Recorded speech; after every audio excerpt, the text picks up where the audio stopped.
کہ لڑکا بہت خوبصورت ہے تو لڑکی بھی بہت خوبصورت ہو.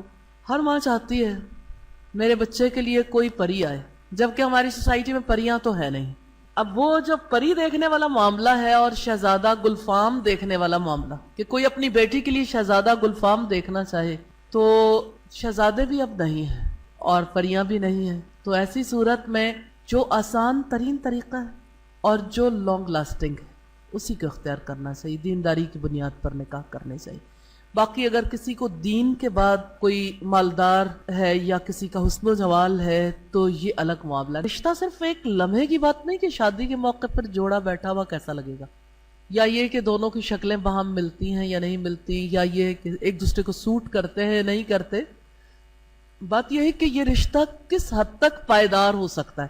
تو پائیداری اخلاق اور دین کی وجہ سے آتی. اخلاق اور دین کے بغیر رشتے میں پائیداری نہیں آ سکتی.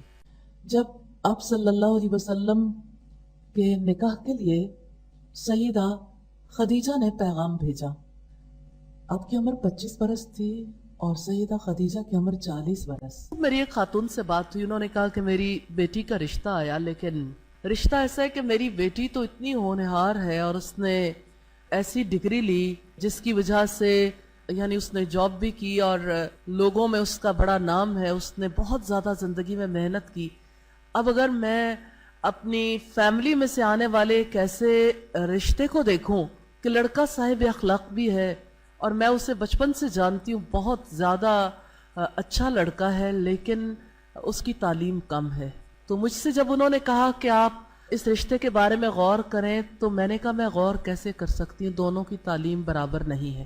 مجھ سے وہ اس حوالے سے بات چیت کر رہی تھیں کہ کیا تعلیم برابر نہ ہو تو ایسی صورتحال میں بھی ہم سے پوچھ گچھ ہوگی اللہ تعالیٰ کی جانب سے.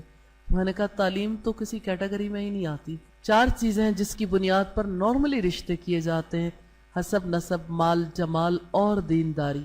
تعلیم تو اب 5ویں چیز شامل کر لی گئی. اس میں کوئی شک نہیں کہ صاحب روزگار ہونا چاہیے، حلال روزی کماتا اور اتنا کہ اپنی فیملی کو سپورٹ کر سکتا ہو.